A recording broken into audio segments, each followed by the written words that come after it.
अस्सलाम वालेकुम। आप में से बहुत से हजरात को एहतियात के बावजूद रानीखेत, न्यूकेसल डिजीज़ जैसे मर्ज़ ने मायूस किया होता है। ऐसा तब होता है जब आपसे कहीं ना कोई बड़ी गलती हो जाती है।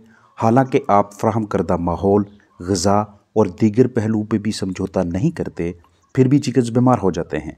इसी हवाले से रहनुमाई फ्राहम की जाएगी कि ऐसा क्यों होता है। जिस तरह का माहौल आप मुहैया करते हैं, जैसी देखभाल आप करते हैं, ज़रूरी नहीं कि आपके ही इलाके में दूसरे बर्ड सेटअप वाले हजरात ऐसा ही करते हों।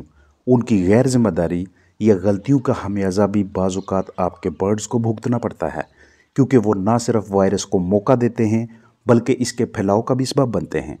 इस हवाले से मज़ीद मालूमात शेयर करने से पहले अर्ज़ करता चलूँ कि आजकल के मौसम में सर्दी के तनाव या दीगर वजूहात की बिना पे स्ट्रेस का शिकार होकर poultry birds N D, Newcastle disease यानी रानीखेत जैसे मोहलक मर्ज़ की जद में आ जाते हैं और इस मर्ज़ का महसूस इलाज मुआवजा नामुमकिन है। तो अच्छी हिकमत अमली यही होती है कि बीमारी के हमलावर होने से पहले ही हफाजती एहतियाती तदबीर के तौर पे इस लाइलाज बीमारी से तहफ़्फ़ुज़ फराहम करने के लिए बर्ड्स के अजसाम में ज़रूरी वैक्सीन दाखिल करते हैं। अक्सर व बेशतर बहुत से हजरात से ये एक बड़ी गलती हो जाती है कि वो उन परिंदों को वैक्सीन पिला देते हैं जिनकी इम्यूनिटी, जिनका मदाफ़ती निज़ाम पहले ही किसी न किसी वजह से कमज़ोर होता है, चाहे कोई बीमारी हो या इसकी वजह माहौल हो। तो पूरे फ्लाक में से एक आध बर्ड भी बीमार हो जिसका मदाफ़ती निज़ाम इंतहाई कमज़ोर हो, तो ऐसे चिकन्स को वैक्सीन पिलाने के बाद वैक्सीन का बुरी तरह से रिएक्शन होता है और यही बीमार परिंदे पूरे के पूरे फ्लाक को इस वायरस की जद में लाने का बायस बनते हैं।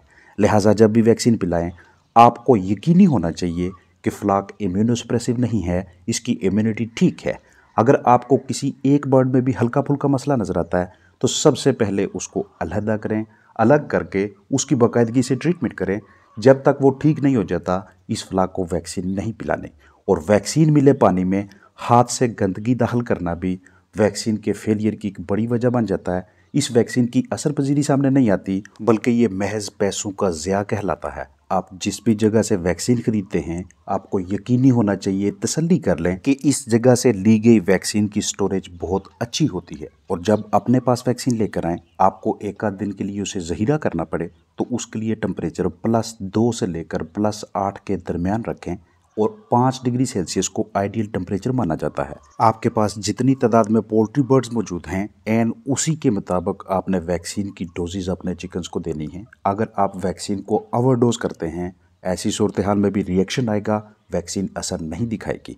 और जब आप वैक्सीन को मिक्स करने लगें, वहाँ पे भी किसी भी किस्म की कोताही, कोई मिस्टेक वैक्सीन के असर को ज़ायल कर देगी। आपके पास मौजूद परिंदे तादाद में कम हैं तो इलाके में मौजूद दीगर बर्ड सेटअप वाले हजरात से रब्ता करके उनके इल्म में लाएं कि जब भी वो रानीखेत वैक्सीन अपने परिंदों को पिलाएं तो उसमें से कुछ वैक्सीन मिला पानी आपको आपके बर्ड्स के लिए भी दें और आप इसके लिए उन्हें मुनासिब कीमत अदा कर दें।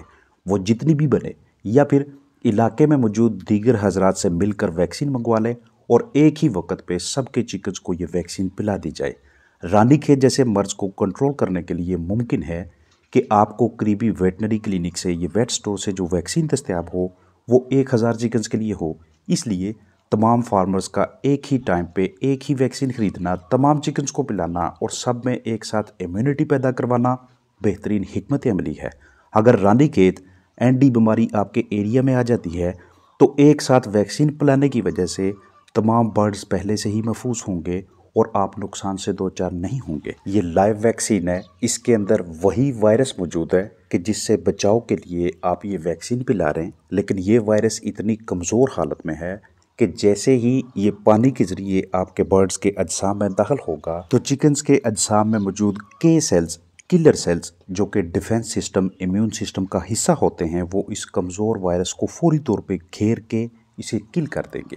इस दौरान एम सेल्स यानी कि मेमोरी सेल्स इस महसूस वायरस यानी कि रानीखेत वायरस की पहचान कर लेंगे, शनाख्त कर लेंगे और बॉडी के अंदर एक बैरियर, एक रुकावट सी खड़ी कर देंगे, ताकि आइंदा आने वाले दिनों में यही वायरस जिसकी अभी हमने पहचान की है, ये जिस्म के अंदर दाखिल होना चाहे तो इनके दाखला को नामुमकिन बनाया जाए। इसी मैकेनिज्म के तहत वैक्सीन भी काम करेगी और इसी तरीक़ाकार के तहत बर्ड रिस्पांस करेंगे, लेकिन वो वाले बर्ड्स जो पहले से सेहतमंद हों। अगर चिकन्स लागर होंगे, सुस्त होंगे, कमज़ोर होंगे, इम्यूनोसप्रेसिव बर्ड्स होंगे तो उनके अंदर ऐन मुमकिन है कि के सेल यानी किलर सेल्स जो कि उस वायरस को मारते हैं और एम सेल्स यानी मेमोरी सेल्स जो उस वायरस की शिनाख्त रखते हैं वो बेहतर तरीके से काम ना करें। वैक्सीन पिलाने से पहले इल्म होना चाहिए कि चिकन्स आधे घंटे 35, 40, 45 मिनट में कितना पानी पीते हैं, क्योंकि आपने वैक्सीन उतने पानी में हल करके पिलानी है कि जो आपके चिकन्स आधे से पौने घंटे में ख़त्म कर लें। इसके लिए सबसे बेहतर हिकमत अमली यही रहती है कि पहले वक्त जब आप ग़िज़ा अपने चिकन्स को दें सुबह के टाइम पे, तो उसी दौरान आप वैक्सीन को पानी में मिक्स करें, क्योंकि ग़िज़ा का कुछ हिस्सा या मुकम्मल ग़िज़ा खाने के साथ ही बर्ड जितनी मिकदार में पानी पीते हैं उतना पानी दिन के दूसरे औकात में नहीं पीते। वैसे भी वैक्सीन ठंडे औकात में करनी चाहिए, तो इसके लिए बेहतरीन हिकमत अमली यही रहती है कि आप सुबह जिस वक्त अपने चिकन्स को मॉर्निंग वाली फीड दें इस दौरान पानी रोक लें ताकि ग़िज़ा का कुछ हिस्सा खा लें, इनके जिस्म में प्यास बढ़ जाए। वैक्सीन को पानी में हल करके अपने चिकन्स के सामने रखें ताकि वो जल्द से जल्द ये वैक्सीन मिला पानी पी लें। आप वैक्सीन को पानी में शामिल करने के लिए दूध का भी इस्तेमाल कर सकते हैं, वाटर स्टेबलाइज़र का भी, डिस्टिल वाटर का भी, या फिर नीली टिक्की का। जिन बर्तनों में भी आपने वैक्सीन मिक्स करनी है, जिनमें पानी डालना है, वो साफ़ सुथरे होने चाहिए, वो प्लास्टिक के होने चाहिए। अगर बर्तनों के अंदर पाइपलाइन में या वाटर टैंक में किसी भी हिस्से पे गंद, कचरा, बायोफिल्म, फंगस, फफूंदी या दीगर मोज़र जरसूमें हुए तो इन सब की मौजूदगी में भी ये वाली वैक्सीन असर नहीं दिखाएगी। जैसे ही वैक्सीन वाला पानी ख़त्म होता है तो उसके बाद अपने चिकन्स के इम्यूनिटी को हल्का फुल्का बूस्ट करने के लिए आप मल्टीविटामिन्स दें या फिर विटामिन सी और ई, ये आपके पास मैसर हैं तो ये उनको दीजिएगा। वैक्सीन पिलाने के बाद अगले 24 से 48 से 72 घंटों के दौरान आपने चिकन हाउस, बर्ड सेटअप, रिहाइशगाह के अंदर ज़्यादा एक्टिविटीज़ नहीं करवानी, ज़्यादा सरगर्मियाँ नहीं होनी चाहिए, माँ सिवाय उनके जो इंतहाई ज़रूरी हैं, जैसा कि अंडा कलेक्ट करना या रैकर करना। अगर आपको किसी भी वजह से बर्ड की पकड़ दकड़ करनी पड़े, किसी को कोई इंजेक्शन लगाने की ज़रूरत पड़े, तो ये आपने इज्तनाब करना है, क्योंकि पहले से ही वैक्सीन की वजह से लाइव वायरस के बायस आपके बर्ड स्ट्रेस का शिकार हैं, इस वक्त तनाव में हैं। पहले उन्हें इस स्ट्रेस से बाहर निकलने दें, उसके बाद दीगर एक्टिविटीज़ करवाएं। अगर आपको हल्का फुल्का बीच में कोई ऐसा बर्ड नज़र आता है कि जिसको बुखार हो, ये सारे के सारे फ्लाग के अंदर बुखार के सिम्टम्स नज़र आते हैं, तो आप कोई ना कोई अच्छा बुखार से निजात दिलाने वाला सिरप भी इस्तेमाल में लाएंगे। लाइव वैक्सीन्स को आप पानी में शामिल करके भी चिकन्स का जुज़्व बदन बना सकते हैं, कतरे डाल के भी और स्प्रे करके भी। इसके अलावा किल्ड वैक्सीन मैसर होती हैं जो कि टीके की सूरत में अपने चिकन्स के अजसाम में दाखिल करनी पड़ती हैं। वैक्सीन को पानी में मिक्स करने के दौरान हर मुमकिन कोशिश होनी चाहिए कि आपके हाथों के ऊपर जो जरसूमें हैं वो इस वैक्सीन या पानी के साथ अंदर दाखिल ना हो, क्योंकि अगर ऐसा हो जाता है तो आपके चिकन्स के लिए ये वैक्सीन मिला पानी पीने के लिए मौजूद नहीं रहता।